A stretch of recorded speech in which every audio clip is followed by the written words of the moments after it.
الحمد لله وكفى وسلام على عباده الذين اصطفى عما أعوذ بالله من الشيطان الرجيم بسم الله الرحمن الرحيم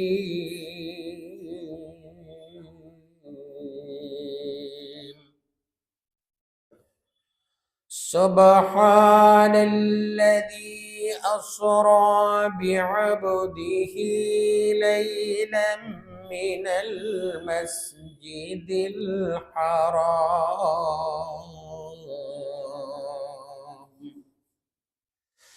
إلى المسجد الأقصى الذي باركنا حوله لنريه من آياتنا إنه هو السميع البصير. وقال الله تعالى إن الله وملائكته يصلون على النبي يا أيها الذين آمنوا صلوا عليه وسلموا تسليما اللهم صل على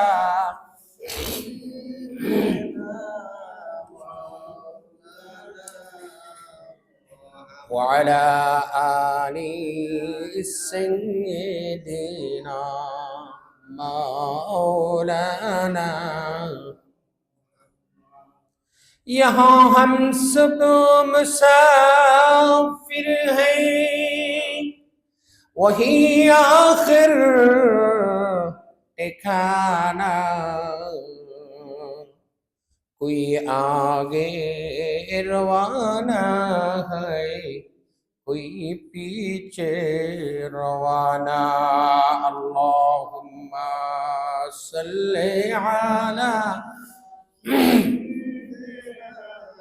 مولانا محمد وعلى آل سيدنا क्या समाना ये मुसाफिर सफर तेरा ऐ बईद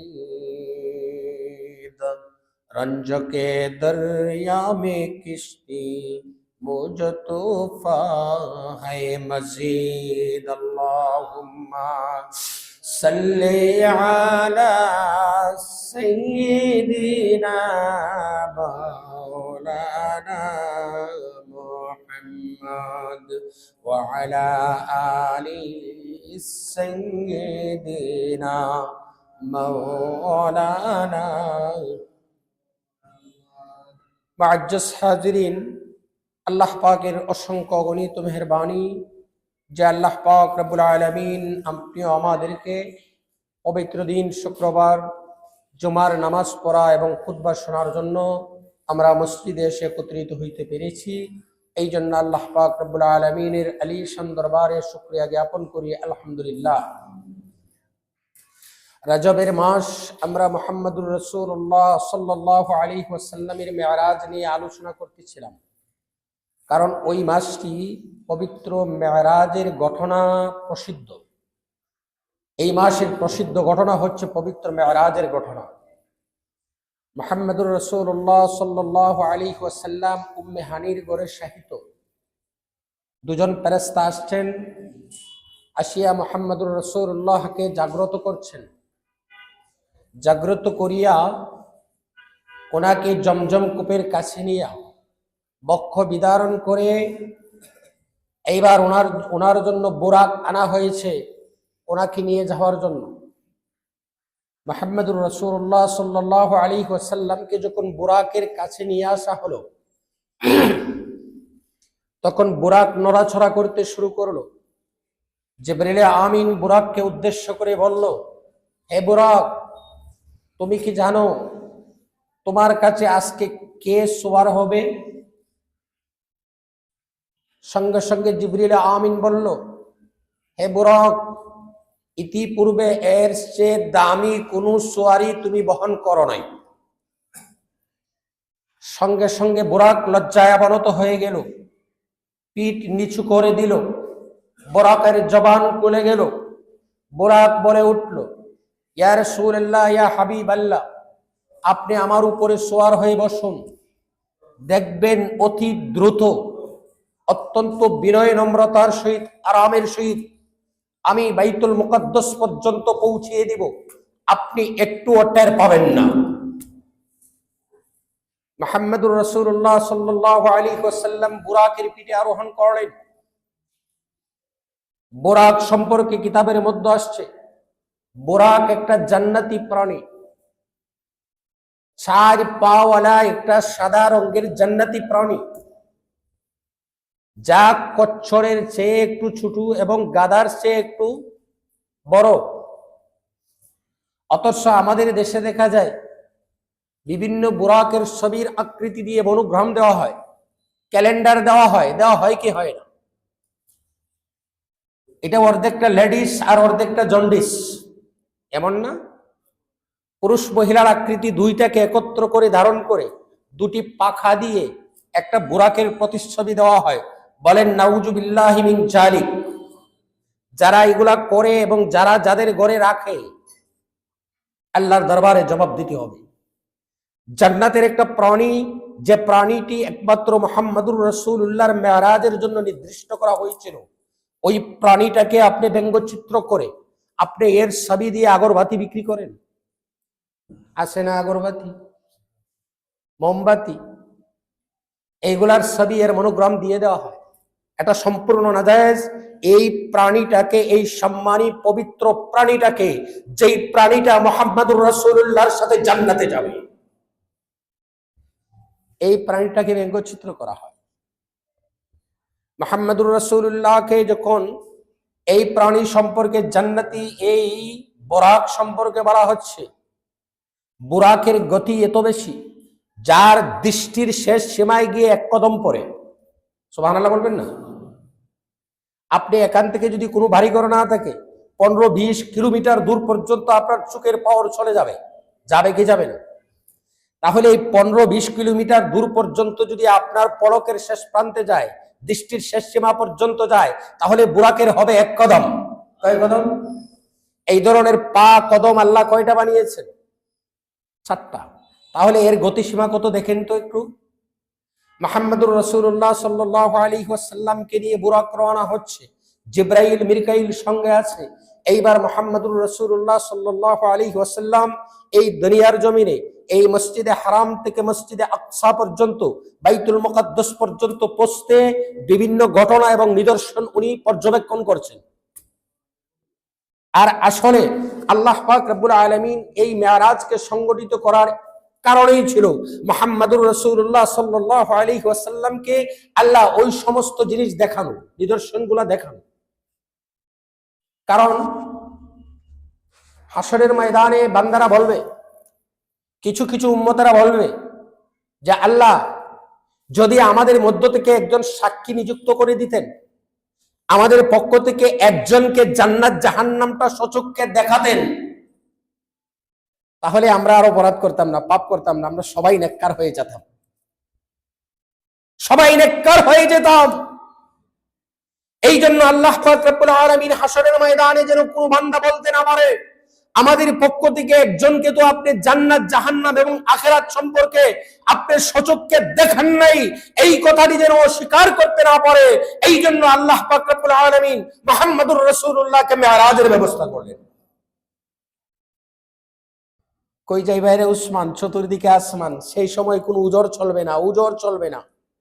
শুধু তাই না, মুহাম্মদুর রাসূলুল্লাহর উম্মত না, এমনকি আদম আলাইহিস সালাতু ওয়াস সালাম থেকে ধরে ঈসা আলাইহিস সালাতু ওয়াস সালাম পর্যন্ত যত নবী রাসূলের উম্মত অস্বীকার করবে যে আমাদের কাছে দূত পাঠানো হয় নাই, ওই নবী রাসূলগণ মুহাম্মদুর রাসূলুল্লাহকে সাক্ষী মানবে। সাক্ষী কে?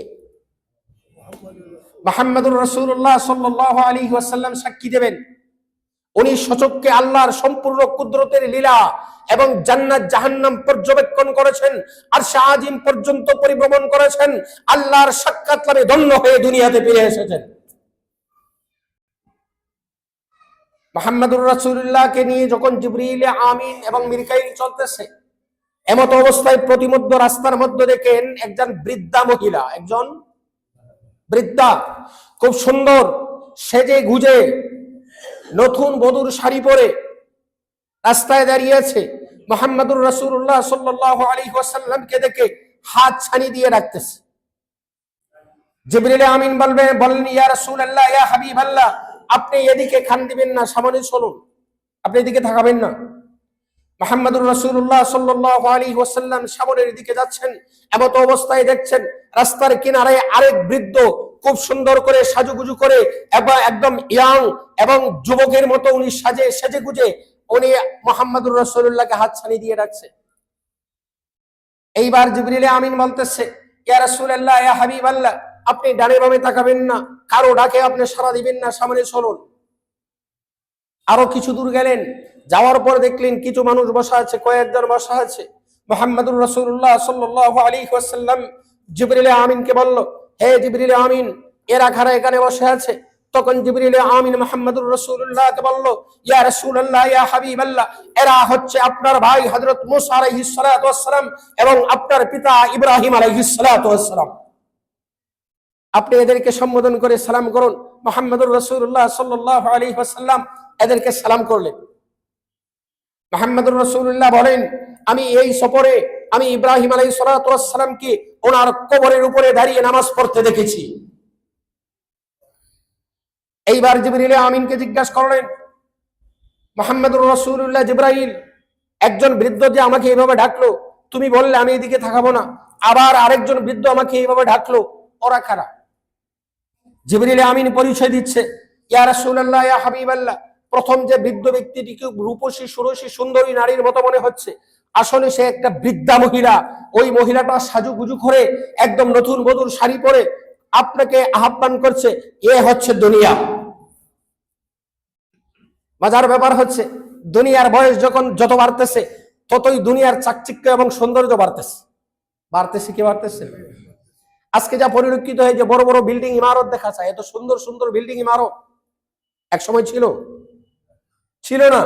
তাহলে এই অত্যাধুনিক সিস্টেমে নতুন নতুন বিল্ডিং ইমারত তৈরি হচ্ছে, এই দুনিয়া নতুন সাজে সজ্জিত হয়ে আপনি আমার সামনে উপস্থাপিত হচ্ছে। ওইভাবে যত দিন যাবে আরো বেশি সুন্দর মোটিভেশন হয়ে আসবে, আরো বেশি সুন্দর হয়ে আসবে।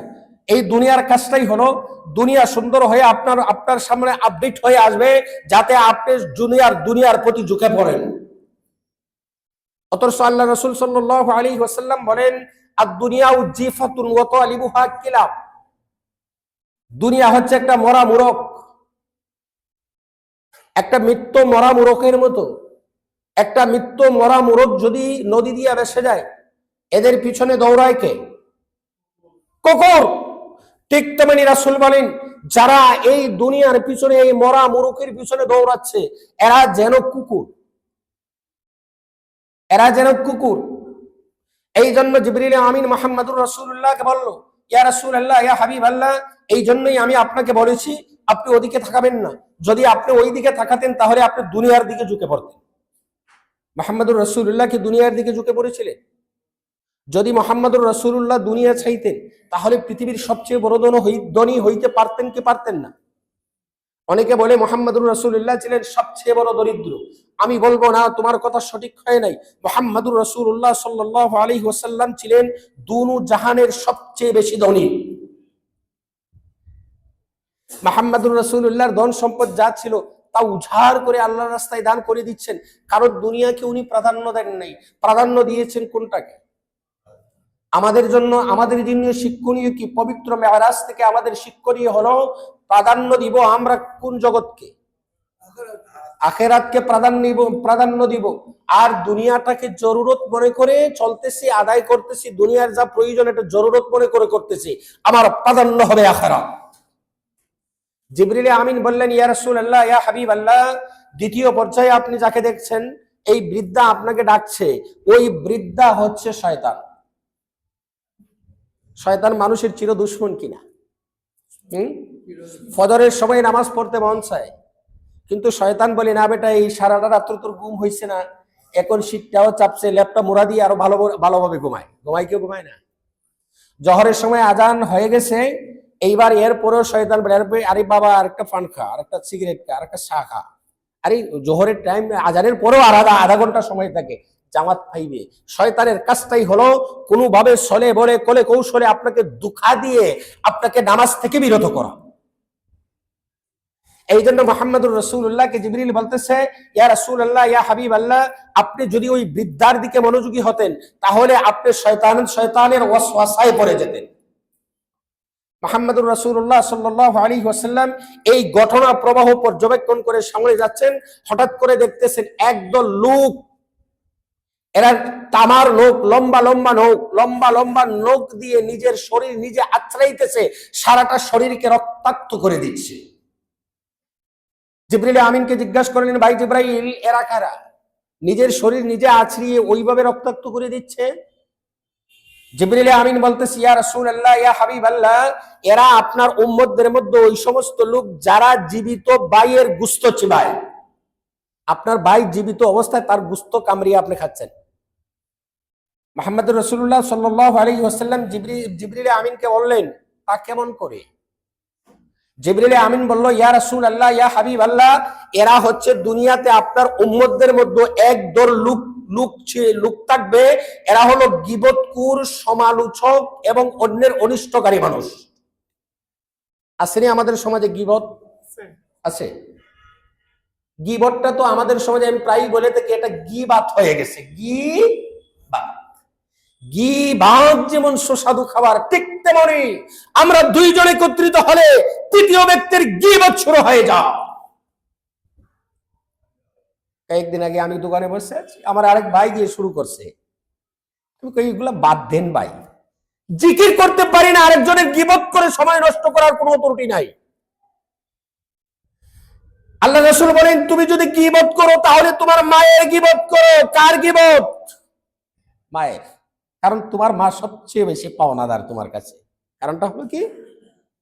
আল্লাহ রাসূল বলেন, আপনি যার গীবত করলেন তার গুনাহগুলা আপনার আমলনামায় ডাইভার্ট হবে, আর আপনার আমলনামার নেকগুলা তার আমলনামায় ডাইভার্ট হবে যার গীবত আপনি করতেছেন। বুঝে শুনে করেন গীবত।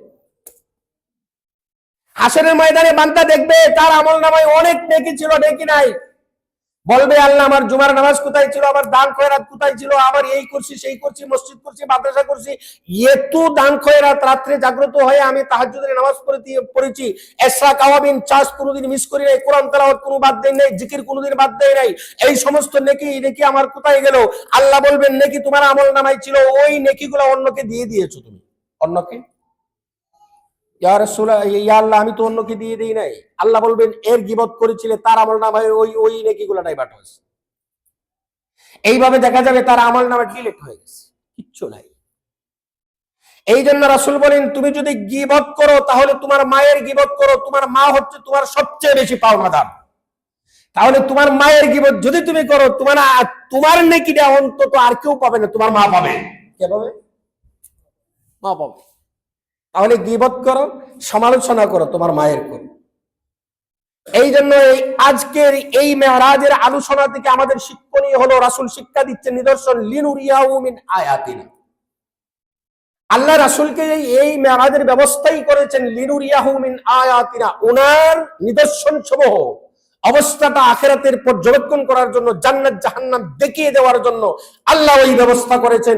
এই জন্য আজকের এই মেরাজের ঘটনা থেকে আমাদের শিক্ষণীয় হলো, গীবত যদি অতীতে আমি করে থাকি আজকে তওবা করে নিব, জীবনে কোনোদিন গীবত সমালোচনা কারো করব না। রাসূল করিম সাল্লাল্লাহু আলাইহি ওয়াসাল্লাম এই অবস্থা দেখে দেখে রওনা হচ্ছেন। হঠাৎ করে দেখছেন একদল লোক দুটি পাত্রের মধ্যে খুব সুস্বাদু গোশত বোনা, একটা পাত্রে খুব সুস্বাদু গোশত বোনা, আর একটা পাত্রের মধ্যে পচা দুর্গন্ধ মাংস, কাঁচা মাংস। এই মানুষগুলা এই সুস্বাদু পাকানো গোশত না খেয়ে কাঁচা দুর্গন্ধযুক্ত পচা গোশত খাচ্ছে। আল্লাহ রাসূল দেখে তো অবাক হলেন। দেখে অবাক হয়ে জিবরাইল আলাইহিস সালাতু ওয়াস সালামকে বলতেছেন, হে ভাই জিবরাইল, ওরা কারা? এরাই পাখানো এই বোনা এত সুস্বাদু গোশত বোনা আছে তাদের সামনে, অথচ এই গোশত না খেয়ে ওরা কাঁচা দুর্গন্ধযুক্ত গোশত খাচ্ছে। আল্লাহ রাসূল সাল্লাল্লাহু আলাইহি ওয়াসাল্লামকে জিবরাইল বলতেছে, ইয়া রাসূলুল্লাহ, ইয়া হাবিবাল্লাহ, এরা আপনার উম্মতদের মধ্যে ওই সমস্ত লোক যারা গড়ে বৈধ স্ত্রী টাকা সত্ত্বেও, বোনা গোশত টাকা সত্ত্বেও অন্য মহিলার সাথে রাত্রি যাপন করত। নাউজুবিল্লাহ বলে আসেনি আমাদের সমাজে এই জাতীয় লোক।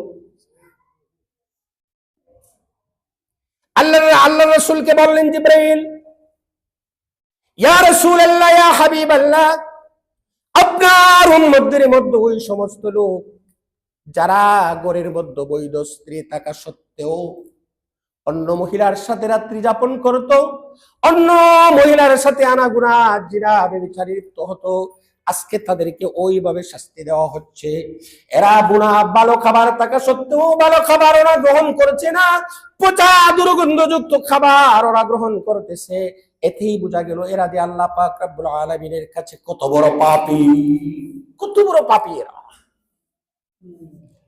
এই অবস্থাগুলো দেখে মুহাম্মদুর রাসূলুল্লাহ আরো সামনের দিকে যাচ্ছেন, গিয়ে দেখেন একদল লোক একটা রক্তের নদী, লাল টকবগে রক্তের নদী, এই নদীতে হাবুডুবু খাচ্ছে। আর সে সাঁতরিয়ে নদীর পাড়ে আসতে চায়, কিন্তু ফেরেশতারা তাকে আসতে দিতেছে না, তাকে পাথর নিক্ষেপ করতেছে, পাথর নিক্ষেপ করে তাকে দূরে সরিয়ে দিচ্ছে। আল্লাহ রাসূল এই অবস্থা দেখে তো অবাক হয়ে গেল। অবাক হয়ে বলতেছেন, ভাই জিবরাইল, এরা কারা? এইভাবে এরা এই টকবক করা গরম উত্তপ্ত একটা রক্তের নদী মনে হচ্ছে, এই রক্তের নদীর মধ্যে হাবুডুবু খাচ্ছে, কোন রকম নদীর পাড়ে আসে, আর এই লোকগুলা তাকে আসতে দেয় না, পাথর নিক্ষেপ করছে। ওরা কারা? সঙ্গে সঙ্গে জিবরাইল আলাইহিস সালাতু ওয়াস সালাম এই মুহাম্মদুর রাসূলুল্লাহকে বললেন, ইয়া রাসূলুল্লাহ, ইয়া হাবিবাল্লাহ, আপনার উম্মতদের মধ্যে ওরা ওই সমস্ত লোক যারা দুনিয়াতে সুদ খাইতো। আসেনি? আসেনি আমাদের সমাজে সুদখোর? আছে যারা সুদ খায়, আজকে তাদেরকে ওইভাবে শাস্তি দেওয়া হচ্ছে। এরা মানুষের রক্ত মাংস অর্জিত, মানুষের যে অর্থ, রক্ত জড়ানো অর্থ মানুষ হালাল ভাবে আয় করত, আর এই অর্থগুলো এরা হারাম ভাবে মানুষের কাছ থেকে নিয়ে নিত। আজকে যারা সুদ খায়, এই সুদখোরদেরকে আল্লাহ ওইভাবে শাস্তি দিচ্ছেন। হাসরের ময়দানে সুদখোরদেরকে আল্লাহ ওইভাবে শাস্তি দেবেন। এই জন্য আমরা যারা সুদ খাই, আমরা যারা কোনো না কোনো ভাবে সুদের সাথে জড়িত, সুদের লেনদেনের সাথে জড়িত, সুদ খেয়েছি, অথবা সুদ দেই, অথবা সুদের সাক্ষ্য দেই, অথবা সুদের ব্যাংকে চাকরি করি, অথবা সুদের লেনদেন করি, অথবা সুদের টাকা নাড়াচাড়া করি, যাই কিছু করি না কেন, আর-রাশি ওয়াল মুরতাশি কিলাহুমা ফিন্নার, দাতা গ্রহীতা সাক্ষী দাতা এক সমান গুনাহ, এক সমান।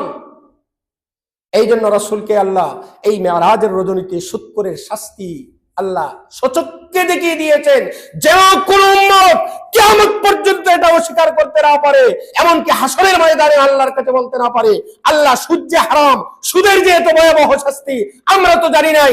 আমাদের মধ্য থেকে যদি একজনকে আপনি সচক্ষে দেখাই দিতেন তাহলে মানতাম। আল্লাহ রাসূল বলেন, আমি সচক্ষে দেখে আসলাম সুদখোরের শাস্তি। এই জন্য দুনিয়াতে এসে আল্লাহ রাসূল সুদ সম্পর্কে ভয়াবহতা আলোচনা করলেন, যে মানুষ যেন আর কোনোদিন সুদ না খায়।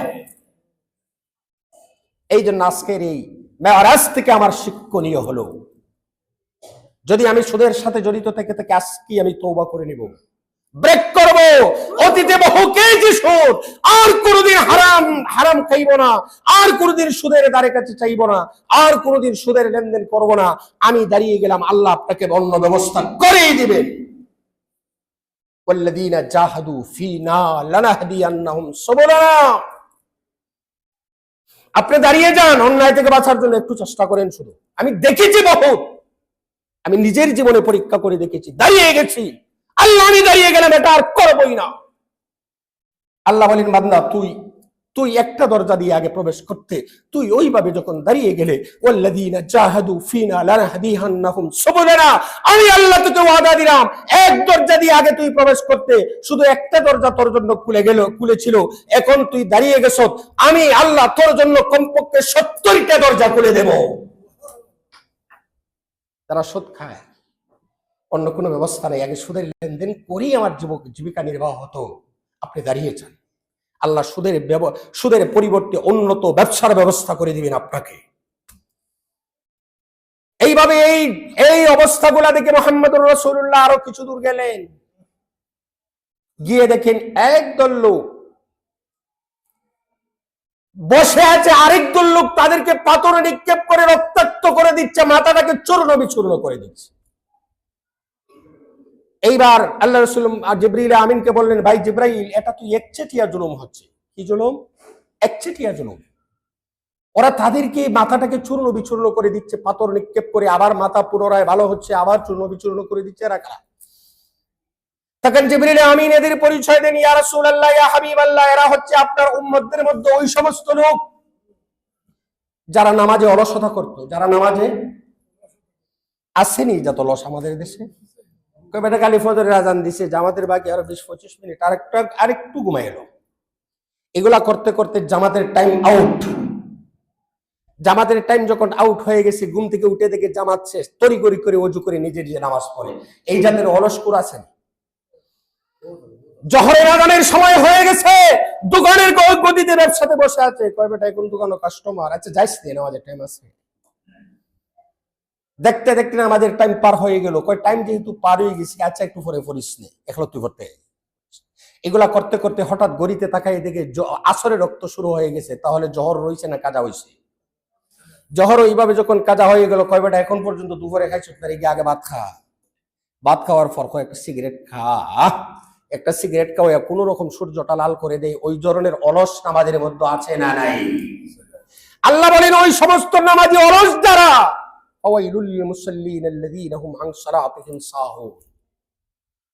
যারা ওই নামাজের মধ্যে ওই ধরনের অলসতা করবে, আল্লাহ পাক রব্বুল আলামিন তাদেরকে ওইভাবে শাস্তি প্রয়োগ করবেন। এই জন্য আমরা যারা আগে নামাজে অলসতা করতাম, আরো করব। আমাদের এই মেরাজের আলোচনা থেকে আমাদেরকে উপদেশ দিতে হবে যে অতীতে বহু নামাজে অলসতা করেছি, আর করব না। আযানের শব্দ কানে আসছে, আযানের শব্দ কানে আসছে, আমি কোনোদিন বলবো না নামাজের জন্য আমার কাজের ব্যাঘাত হচ্ছে, এমন কি বলবো আমার কাজের জন্য কিন্তু কেন নামাজ ব্যাঘাত হবে। আমি কোনোদিন বলবো না নামাজকে, কোনোদিন বলবো না আমার কাজ আছে, কাজকে বলবো আমার নামাজ আছে। ঠিক না বেটি? লাথি মেরে তাড়িয়ে দেন, দেখবেন ব্যবস্থা হয়ে গেছে। আপনি যে ব্যবসার জন্য দৌড়াচ্ছেন, নামাজ পড়ছেন না, আল্লাহ পাক রব্বুল আলামিন আপনাকে দেখবেন ব্যবসার চেয়ে আরো বেশি বরকত দিয়ে বলে দেবেন। এক লোক নামাজি, জুমার নামাজের সময় হয়ে গেছে, এমত অবস্থায় জুমার নামাজে চলে যাবে, তার স্ত্রী এসে বলতেছে, শোনো গো। কয় কি হচ্ছে? কয় মাইকিং করে গেছে যে আগামী 2-3 দিন পর্যন্ত কারেন্ট থাকবে না। এখন আমাদের আগামী দুপুর বেলার পরে আর কোনো রুটি খাওয়ার ব্যবস্থা নাই, তাড়াতাড়ি গম ভাঙিয়ে নিয়ে আসেন মেল থেকে। যদি কারেন্ট না থাকে, মেইলে গম ভাঙাতে পারবেন না।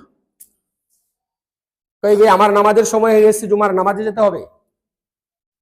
আরেকজন চলে আসছে, আসিয়া বলতেছে, এই মিয়া, তোমার যে জমিটা পূববন্দের জমি, ওই জমির মধ্যে পানি নাই, একদম খরায় শুকিয়ে গেছে।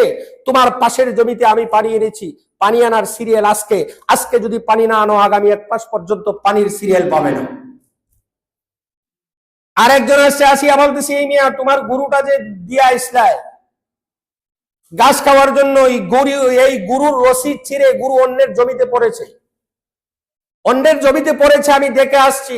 এই জমির এই গরু যদি তুমি এখন না নিয়ে আসো তাহলে এই গরু কুয়ারে যাবে। সমস্যা কয়টা? তিনটা। আল্লাহর বান্দা যাবে নামাজে, প্রায় জুমার নামাজের সময় গনিয়ে গেছে, আল্লাহর বান্দা বলতেছে যা হবার হবে, আমি গেলাম নামাজে। নামাজ পড়ে আসছে, পথের কাছেই ছিল গরুর ঘর, গোয়াল ঘরে আসিয়া দেখে গরুটা বাঁধা। কি বাঁধা? গরু কোথায় ছিল? অন্যের জমিতে। অন্যের আসছে ঘরে, আসিয়া দেখে স্ত্রী হাসতেছে, রুটি বানিয়ে দিচ্ছে। সুবহানাল্লাহ বলবেন না? বলতেছে স্ত্রী কি হচ্ছে, রুটি কিভাবে বানালে?